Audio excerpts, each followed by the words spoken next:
Kate here with WTI, and if you're looking for a new travel backpack, this one from ECOHUB is awesome and packed with such amazing features.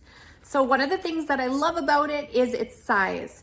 This is perfect to take on an airplane and it fits under the seat, so this can be a personal item. It's also the perfect size to take for a weekend. You can easily pack everything you need for a weekend away. The main compartment opens up just like a suitcase, so you don't have to struggle putting things in. You can see everything nicely laid out. It has the clips to keep it all in place. There's also tons of zippered areas and different storage areas. On the other side, there's a pocket to bring your laptop, and it's nicely padded so it can be secure in there.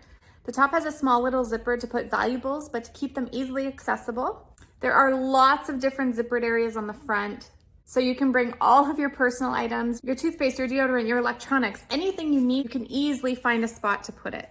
This pocket here on the front is the perfect size to bring a power bank, and it has the spot for your cord to come out so you can charge on the go. There's a water bottle holder on the side as well. Now this has several handles, so you can carry it from the top. Of course, you can wear it as a backpack on your back, and it's fully adjustable. And it also has a handle on the side, or slip it right over your luggage and carry it around that way. This is in the color brown, but they come in all kinds of different colors. They have a really great variety to choose from. So if you're looking for something that's comfortable, that's stylish, but that's loaded with all kinds of storage compartments and perfect for travel, I think you'll be thrilled with this one, and that's my point of view.